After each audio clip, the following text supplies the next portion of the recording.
Bismillahirrahmanirrahim. Alhamdulillahirabbil alamin. Wa sallallahu wasallam ala sayyidina Muhammad wa ala alihi wa sahbihi ajma'in. Rabbi shrah li sadri wa yassir li amri wahlul 'uqdatam min lisani yafqahu qawli wa ba'd. Allahumma faqihna fid din wa 'allimna ta'wil ahbabana fillah. Dhuyufana al-a'izza.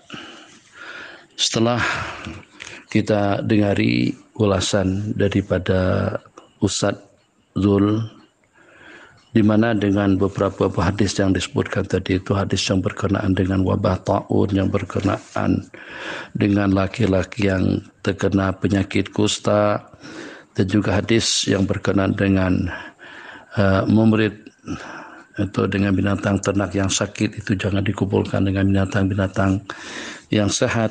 Juga tentang panduan daripada baginda kepada Sayyidina Bilal untuk mengumandangkan ala salu firrihal, salat di tempat kediaman masing-masing. Dan begitu juga tentang vaksin tadi dibicarakan, dan itu diantara daripada masalah yang sepatutnya ijma ulama baru boleh mengeluarkan statement tentang itu, dan sangat-sangat berbahaya sekali dengan fatwa dan pandangan individu seperti yang kita dengar bersama. Yang bagaimanapun secara pasti Al-Quran dan hadis itu dijadikan sebagai panduan. Jangan sampai dengan Al-Quran dan hadis yang sifatnya hakim, yang sifatnya rais menjadi mar'us, yang sifatnya hakim menjadi mahkum. Dia yang bertindak. Jadi jangan sampai dengan kita cari hadis atau juga kita pelajari hadis dan kita kumpulkan untuk membenarkan apa yang berlaku di masyarakat atau dalam satu negara. Tapi justru dengan kita cari dan juga kita pelajari hadis itu, kita memantau apakah sudah betul, apakah benar apa yang kita laksanakan. Jadi jangan sampai hadis menjadi makmum, tetap hadis menjadi imam untuk kita memantau apakah yang kita laksanakan ini betul ataupun juga tidak. Jangan kita cari hadis untuk membenarkan apa yang berlaku. Jangan sampai terbalik. Kita tidak mempertengkarkan tentang kedudukan hadis yang disebutkan satu persatu tadi itu. Yang pertama berkenaan dengan wabah taun, ke semua hadis itu kedudukannya kuat, kedudukannya sahih, riwayat dalam Bukhari Muslim, riwayat di dalam kitab-kitab sunnah dan lainnya. Hanya yang kelihatan ketara pengistidlalan, penggunaan dalil, ada di antaranya yang mentakmim perkara khusus, ada yang diantaranya takawul ke atas baginda Nabi, memperkatakan apa yang Nabi kita tidak perkatakan. Ada juga diantaranya penyalahgunaan dalil yang bukan pada tempatnya. Satu persatu daripada pembicaraan yang dibicarakan, yang pertama berkenaan dengan kalau berlakunya wabah taun atau penyakit yang menular. Jadi hadis yang disebutkan tadi itu idza waqa'a at-ta'unu bi ardin. Ardin di situ artinya tempat itu mungkin kampung ataupun juga daerah, negeri atau juga negara. Maka dengan redaksi hadis bi ardin ada disebutkan dua kali. Berlaku di satu tempat, maka yang berada di dalam tempat tersebut jangan pergi ke tempat lain atau ke negeri lain, dan yang berada di negeri lain jangan datang ke tempat yang ada wabah. Yang di dalam jangan keluar, yang di luar jangan masuk. Ini dalil lockdown. Memang itu tepat, tapi tidaklah secara umum, secara 100% tepat dengan keadaan yang berlaku. Sebab lockdown yang dengan kita dilarang untuk kita keluar rumah, dengan kita dikuarantin. Sementara hadis masih memberikan kelonggaran, masih memberikan kebebasan. Yang tak boleh, yang di dalam jangan keluar. Artinya di satu negeri, artinya di satu daerah, artinya di satu kampung. Yang di Shah Alam, kalau berlaku wabah, orang Shah Alam jangan pergi ke Subang. Orang Subang jangan datang ke Shah Alam.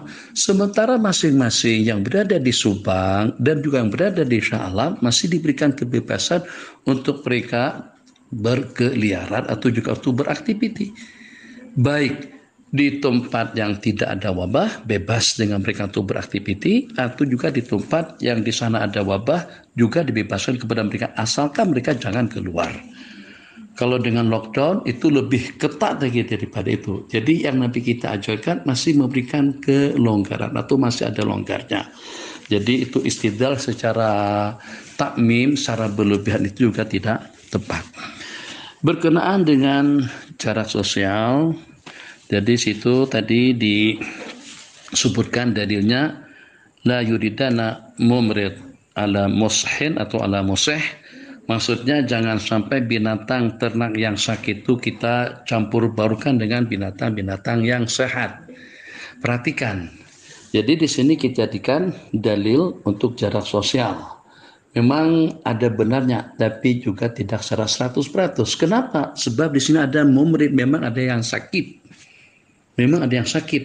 Itu kita akan jaga jarak. Tapi tidak dapat kita tamin, kita tidak dapat pukul rata secara umum. Secara umum itu macam mana? Kita sekarang jaga jarak, sehat tak sehat tetap kita jaga jarak, kan begitu. Nah, di samping dengan SOP kita, katakanlah pada waktu kita pergi ke masjid, kita basuh tangan terlebih dahulu pakai mask, kemudian dengan kita diambil suhu badan, itu diantara daripada SOP yang harus kita patuhi. Oke. Kalau seandainya ada yang panasnya lebih daripada 37, 38 atau berapa, atau juga yang batuk-batuk atau yang sesak napas dan yang seumpamanya ada gejala kita COVID-19, jelas kita tidak akan berikan masuk, dia pun juga tidak akan pergi. Jadi berarti yang dibenarkan masuk ke masjid adalah orang-orang yang sehat. Jadi pada saat ketika yang masuk itu semuanya orang-orang yang sehat, dan orang itu tidak akan masuk masjid kecuali kalau pada itu dia merasa sehat. Nah, jadi kalau kita jadikan dalil hadis tadi itu kharij anil maudhu, istidlal fi ghairi mahallih. Jadi macam mana dengan kita katakan itu sebagai dalil, sedangkan mumrid di sini tidak ada. Kalau memang ada orang sakit di samping kita tidak boleh menyalaminya. Memang kita kena jaga jarak, memang kita menjauh kalau itu daripada jenis penyakit yang menular. Kita berpindah kepada masalah bersalaman. Itu dalilnya tentang delegasi daripada sakit, ada di antara daripada mereka yang terkena kusta. Nabi kita tidak benarkan untuk membaur, atau Nabi kita persilakan untuk di belakang sahaja. Dan Nabi kita biar secara lisan, bukan secara berjabatan tangan. Ini pun juga pengkiasan yang dibuat tadi itu kias ma'al farik, sebagaimana juga yang sebelumnya. Kenapa kias ma'al farik? Sebab di sini memang sudah ada orang yang terkena. Ada yang terkena. Ada majizum. Bahkan bukan setakat bersalaman saja yang tidak dibenarkan. Suruh kita menjauh daripada al-majizum. Minal majusum firaraka minal asad. Jauhkan diri kamu daripada majusum seperti kau jauhkan diri kamu daripada singa atau daripada binatang buas. Itu ada majzumnya. Ada orang yang sakit, ada orang yang membawa penyakit menular. Tapi seseorang yang ulurkan tangan kepada kita pada tunak masalami kita dah pastikan dia tersakit. Kalau kita pasti dia sakit, kita tidak boleh menyalaminya. Memang demi untuk keselamatan kita. Tapi kalau dia tidak sakit dan kita kenal dia sehat afiat. Teman kita salat berjamaah, teman kita di masjid, teman kita di kedai, teman kita di pasar, teman kita di pejabat. Takkan dengan kita melukakan perasaannya sehingga dengan kita tidak ulurkan tangan. Nah, jadi juga tolong jangan ditakmim. Hadis Nabi kita tidak melarang kita untuk kita bersalaman kepada orang yang sehat. Sementara dengan kita pukul rata. Terus dijadikan dalil hadis tentang orang yang terkena penyakit kusta. Orang yang terkena penyakit kusta sangat tidak sama dengan orang yang sehat. Sehingga dengan kita mau sama ratakan hukum hakamnya. Lanjut dengan tidak hadir salat berjamaah dan juga salat Jumat. Kita sependapat. Tapi arahan daripada baginda, dengar setelah ditanyakan, karena aku tidak ingin menyusahkan kalian. Tapi tidak melarang mereka untuk datang. Dengan adanya hujannya sudah ada. Kita sekarang COVID-19 yang di dalam masjid itu belum dapat kita pastikan, masih mauhum. Perkara yang tidak pasti. Jadi jangan sampai kita samakan. Ini juga kias ma'al farik, kias yang berbeda, takawul kepada baginda. Apalagi kalau kita beristidlal berdalil dengan dalil tadi itu untuk menutup masjid, menghalang orang-orang melaksanakan sholat berjamaah. Hadis yang makna isi kandungannya secara disepakati tidak lebih daripada menjelaskan tentang rukhsah, diberikan kelonggaran untuk tidak berjamaah, bukan melarang untuk orang berjamaah. Memberikan keuzuran untuk tidak datang ke masjid, artinya tidak berdosa kalau dia tidak pergi ke masjid, tidak berdosa kalau dia tidak melaksanakan salat Jumat. Tapi pada masa yang sama, rukhsah jangan sampai kita angkat martabatnya menjadi kepada azimah, menjadi kepada satu kewajiban. Yang berlaku sekarang ini diwajibkan untuk tidak datang. Itu kan berbeda. Itu istidlal bi ghairi mahallih. Beristidlal bukan pada tempatnya. Kenapa? Sebab yang sifatnya rukhsah dijadikan sebagai satu kewajiban. Dia tidak jauh berbeda dengan seumpama dibenarkan untuk tidak sholat Jumat bagi orang musafir, untuk tidak Jumat bagi perempuan hamba saya dan juga orang sakit. Tapi kalau mereka nak pasrahkan diri mereka melaksanakan sholat, tidak boleh dilarang. Macam itu jamaah dengan kasar, nak jamaah, nak kasar itu rukhsah daripada Allah. Allah suka kalau kita terima rukhsah, tapi tidak wajib dengan kita tidak harus kasar juga harus jamaah. Yang nak kasar jamaah silakan, yang tak nak pun juga tidak ada masalah. Nah, sama sekali tidak dapat dijadikan sebagai dalil tentang Nabi kita anjurkan, arahkan, bukan larang untuk datang ke masjid, tapi anjurkan atau perintahkan untuk tidak datang. Berbeda, redaksinya juga berbeda. Jadi dengan begitu melarang, bukan mengarahkan untuk tidak datang ke masjid pada hujan. Hujannya memang sudah wujud, beceknya memang juga sudah wujud, kemudian juga dengan lumpurnya pun juga sudah wujud, artinya sudah ada, benda itu ada. Jangan dikiaskan kepada benda yang tidak pasti. Yang sekarang ini kiasannya seperti apa? Kita nak samaratakan orang tidak datang ke masjid untuk melaksanakan salat Jumat dan jamaah dengan cerita lumpur. Lumpur ada, yakin. Depan mata kita lihat becek, yakin kita tengok hujan turun. Sementara COVID-19 apa ada di dalam masjid? Apakah masjid itu tempat yang paling berbahaya atau merupakan tempat yang paling tidak aman? Takkan Allah tidak pandai menjaga dan mengamankan para hamba-hamba yang menjadi orang-orang taat, yang menjadi orang-orang yang taat dan patuh kepada segala perintahnya. Jadi itu juga qiyas istidlal fi ghairi mahali dan juga qiyas ma'al farik. Dan sama sekali tidak dapat diistidlal tentang menghalang atau juga menutup rumah Allah daripada aktivitas ibadah.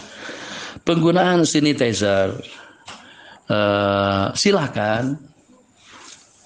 Jadi tidak ada larangan untuk kita menggunakannya. Tapi pertanyaan yang ingin saya tanyakan kepada Sadul dan juga kepada para sati semuanya, apakah kira-kira kita masih was-was dan juga masih ragu setelah kita basuh tangan kita sebanyak 21 kali tiap kali kita berwudu? Bagaimana seorang mukmin masih tidak percaya dengan tangannya itu bersih sehingga sampai tidak bersalaman, sehingga sampai ada kewaswasan tentang kedua telapak tangannya. Dia basuh pada masa dia akan berwudu 3 kali. Jadi dalil tentang tadi itu, karena kamu tidak tahu di mana tanganmu tidur, kemana tanganmu pada waktu Anda tidur. Betul. Tapi perintah la yaghmisanna yadau qabla ghaslihima, jangan sampai mencelup kedua belah tangan sebelum kita mencuci keduanya. Perintah tersebut sepakat ulama mengatakan hukumnya li tanzih, karahah tanzih, bukan karah tahrim. Satu, kalau kita katakan karah tahrim sekalipun haram kita memasukkan tangan kita ke bejana sebelum kita membasuhnya di luar, tetap saja itu tidak tepat untuk dijadikan sebagai dalil tentang membasuh tangan dengan sanitizer. Kenapa? Sebab yang nampak kelihatan kita masih was-was dan ragu setelah kita basuh tangan kita 21 kali pada tiap kali kita berwudu, masih juga kita beranggapan negatif. Itu suatu perkara yang tidak bijak.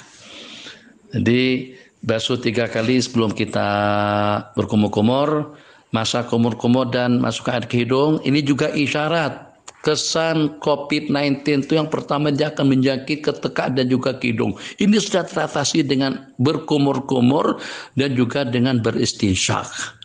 Sebelum dia masuk ke dalam paru-paru, jaraknya itu sampai dalam beberapa jam. Jarak antara salat dengan salat itu ada yang jaraknya seperti maghrib dengan isyahnya dalam 1 jam lebih sedikit. Jadi 3 kali kita basuh sebelum kita bermadmadah dan beristinsyak. 3 kali kita cedok air dengan menggunakan tangan. Pada masa kita bermadmadah beristinsyak 6 kali, 3 kali pada waktu kita basuh muka, 3 kali kita basuh khusus, berarti 12 kali. 12 tangan kanan kita cuci, kita basuh 3 kali. Sapu kepala 3 kali lagi, sapu kedua tangan 3 kali lagi. Berarti itu sudah menjadi 18. Last kali pada waktu kita membasuh kedua belah kaki. Tidak yakinkah tangan kita sudah bersih? Jadi penggunaan sanitizer silahkan saja, tapi tidaklah sampai pada tahap yang dengan kita sampai diarahkan dan diwajibkan atau sampai kena pandangan sinis kalau kita tidak melakukannya.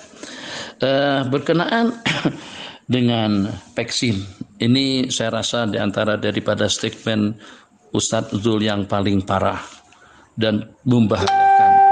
Kenapa saya katakan seperti itu? Sebab saudara kita Ustadz Zul membuat andaian-andaian. Tadawau atau tadawu ibadallah ma anzalallahu dan ila anzala ma'u syifa. Hadis itu sahih. Tadawau di situ kena tahu dulu perintah. Perintah itu semua ulama mengatakan lin nadbi bukan lil wujub. Yang nak berobat, tanah berobat, tawakalnya kuat, ada masalah. Satu, kalau kita katakan lil wujub pun juga khitabnya kepada siapa? Kepada mardho, kepada orang sakit, bukan kepada orang sehat. Berobatlah, maksudnya kepada orang-orang sakit. Tidak ada penyakit yang diturunkan, melainkan bersama dengan penyembuhnya. Kalau ditakmim, dipukul rata semuanya yang sehat, divaksin, yang tidak sehat juga seperti itu hadis tidak mempunyai makna seperti itu. Terus ada buat andaian yang berbahaya, itu sangat-sangat berbahaya. Apa dia? Mungkin tak perasan dengan sesiapapun, bahaya jadi pada sudut mana. Anda katakan tadi kalau seandainya tidak ada obat untuk suatu penyakit kecuali dengan vaksin, takkan dengan baginda Nabi menyalahi apa yang Nabi kita katakan. Takkan itu daripada mana ada dapat berkata seperti itu. Takkan bagi Nabi menyalahi apa yang Nabi kita perkatakan. Nabi kita doakan seseorang dengan sepatah kata menjadi kaya raya hanya dengan barakallahu laka.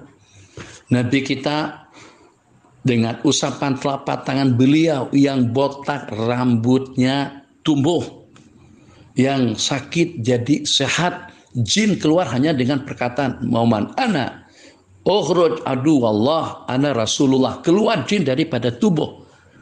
Jadi bagaimana Anda dapat pastikan baginda akan bervaksin? Jadi khitab itu kepada umat, bukan kepada baginda. Jangan sampai baginda Nabi SAW kita samakan dengan umat. Nabi kita bersabda, ini lastu kahayatikum, aku tidak sama sih dengan kalian. Itu merendahkan martabat nubuwah, menambahkan martabat keyakinan baginda. Tanpa obat pun Nabi kita kadang-kadang tak berdoa pun Allah dah bagi, Allah dah kabulkan. Baru getaran hati, baru keinginan, ternyata Allah sudah kabulkan apa yang Nabi kita nakkan di dalam hati. Baginda penyakit yang seperti apapun dahsyatnya, kalau dengan lantunan doa pun kalau Nabi kita nakkan sembuh, Nabi kita akan sembuh. Tidak perlu vaksin. Jadi andaian tadi itu andaian yang tidak betul. Jadi mudah-mudahan Anda jangan sampai terucapkan Nabi kita akan bervaksin. Alhamdulillah Anda tidak mengucapkannya tadi seperti itu. Hanya Anda suruh kami berpikir. Jadi dengan jawabnya pasti dan pasti Nabi kita tidak boleh kita samakan dengan umat. Mudah-mudahan dengan pencerahan tadi itu semuanya dapat memahami, khususnya kita berada dalam satu zaman yang Nabi kita sabdakan kathirun khutabauha qalilun fuqahauha. Zaman para sahabat banyak fuqahanya, orang-orang yang mengerti, faqih, ahli hukum, dan sedikit orang yang pandai berceramah, pandai bercakap. Di zaman kita sekarang khutabanya banyak, yang pandai bercakap ramai tapi fuqahanya sedikit. Jadi kena berhati-hati betul dalam mengeluarkan statement sebab dia boleh memperangkap dan juga menyesatkan umat waliyadzubillah. Kaji, muzakarah, tanya ulama sebelum Anda peralkan apa yang Anda tulis dan juga apa yang Anda ucapkan. Selain daripada itu, ingin mengingatkan, jangan bertakawul, memperkatakan sesuatu yang tidak Nabi kita perkatakan. Sebab itu sangat berbahaya. Itu sudah sama ancamannya dengan orang yang merekayasa hadis, atau merekayasa suatu hukum. Nabi kita bersabda, man kadzaba alayya muta'ammidan, yang berdusta ke atas aku. Ini sudah mirip seperti berdusta ke atas baginda, sebab Anda perkatakan yang Nabi kita tidak katakan, atau Anda seperti memperkatakan benda yang Nabi kita tidak akan lakukan. Mungkin Nabi kita lakukan, mungkin juga tidak, tapi yang salah pasti untuk mengatasi masalah apapun dengan sepatah kata doa, masalah sudah teratasi. Beliau penghulu para nabi-nabi dan rasul. Selain daripada itu, ingin juga saya ingatkan kepada semuanya, Nabi kita bersabda, ajra'ukum alal fatwa, ajra'ukum ala nari jahannam. Orang yang paling berani berfatwa, orang yang paling berani mencampakkan diri ke dalam api neraka. Waliyadzubillah. Mudah-mudahan semuanya mendapatkan pencerahan yang jelas. Al-afu minkum, kalau ada kesilapan daripada saya dalam menganalisa, mengamati masalah yang telah dibicarakan oleh Ustadzul, tolong dimuzakarahkan kembali. Jangan komen sana sini, komen liar, tapi secara ilmiah, dan kalau perlu kita bermutakarah bersama. Assalamualaikum warahmatullahi wabarakatuh.